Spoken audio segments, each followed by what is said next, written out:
আমি একদিন টাকাকে জিজ্ঞেস করলাম, টাকা তুই সামান্য কাগজের টুকরা, তারপরও তোর ডিমান্ড কেন? টাকা আমাকে হেসে উত্তর দিল, হ্যাঁ আমি কাগজের টুকরা, তারপরও কিন্তু আমাকে ডাস্টবিনে পাওয়া যায় না। আমার পরিচয় কোনো পাগলকেও দিতে হয় না যে আমি টাকা। কোনো পাগলকে কি কখনো টাকা ছিঁড়তে দেখেছেন? পাগলের এক হাতে টাকা থাকবে আর এক হাতে কাগজ। পাগল ওই কাগজটাই ছিঁড়বে, কিন্তু টাকা কখনোই ছিঁড়বে না, কারণ পাগলও জানে এই দুনিয়াতে টাকা ছাড়া কিছুই হয় না। টাকা এমন এক মূল্যবান জিনিস, যার জন্য পা ধরতে দেখেছি, যার জন্য অপমানিত হতে দেখেছি, যার জন্য মানুষের বিভেদ সৃষ্টি হতে দেখেছি। টাকার জন্য মানুষকে চিকিৎসা করে মৃত্যুর মুখ থেকে ফিরতে দেখেছি, আবার টাকার অভাবে মানুষকে চিকিৎসার অভাবে মরতেও দেখেছি।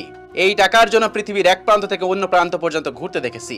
এই টাকার এতটাই পাওয়ার যে অনেকে এই টাকার জন্য সুইসাইড করে, আবার অনেকে এই টাকার জন্য নতুন জীবন ফিরে পায়। সবই টাকার খেলা।